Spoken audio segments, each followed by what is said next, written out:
Indian ക്രിക്കറ്റിലെ മനോഹരമായ batting ശൈലിയുടെയും ശാന്തമായ സ്വഭാവത്തിൻ്റെയും പേരിൽ ആരാധകരുടെ ഹൃദയം കീഴടക്കിയ താരമാണ് സഞ്ജു സാംസൺ.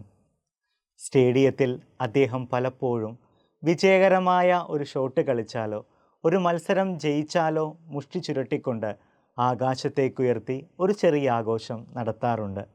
അത് അദ്ദേഹത്തിൻ്റെ ആത്മവിശ്വാസത്തിൻ്റെ അടയാളമായിരുന്നു.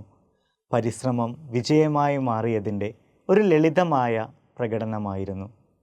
എന്നാൽ 2026 T20 ലോകകപ്പിൽ മത്സരങ്ങൾക്ക് ശേഷം ആരാധകർ കണ്ടത് മറ്റൊരു അത്യന്തം മനോഹരമായ ദൃശ്യമായിരുന്നു. വിജയത്തിൻ്റെ നിമിഷത്തിൽ അദ്ദേഹം സ്റ്റേഡിയത്തിൻ്റെ നടുവിൽ മുട്ടുകുത്തി കുരിശു വരച്ചുകൊണ്ട് ദൈവത്തോട് നന്ദി പറയുന്ന രംഗം. ആ നിമിഷം ഒരു ക്രിക്കറ്റ് താരത്തിൻ്റെ ആഘോഷം മാത്രമല്ല, മറിച്ച് വിനയത്തിൻ്റെയും വിശ്വാസത്തിൻ്റെയും ആഴമുള്ള സാക്ഷ്യം കൂടിയായിരുന്നു. സഞ്ജു സാംസൻ്റെ ജീവിതത്തിലൂടെ കടന്നു പോകുമ്പോൾ അദ്ദേഹത്തിൻ്റെ ക്രിക്കറ്റ് ജീവിതം എല്ലായ്പ്പോഴും വിജയങ്ങളാൽ നിറഞ്ഞതായിരുന്നില്ല.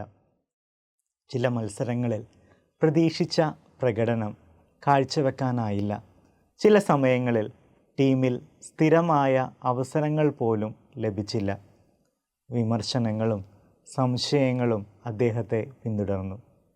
എന്നാൽ അദ്ദേഹം ഒരു കാര്യത്തിൽ മാത്രം ഉറച്ചു നിന്നു: കഠിന പരിശ്രമം തുടരുക. അദ്ദേഹം നിരാശയിൽ തളരാതെ കൂടുതൽ പരിശീലിച്ചു, തൻ്റെ കഴിവ് മെച്ചപ്പെടുത്തി.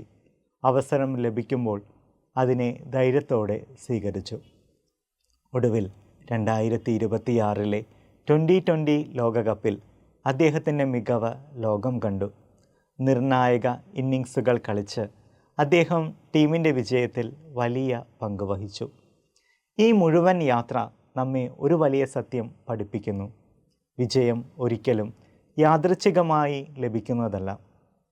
അത് കഠിന പരിശ്രമത്തിൻ്റെ ഫലവും ദൈവം നൽകുന്ന അനുഗ്രഹവുമാണ്.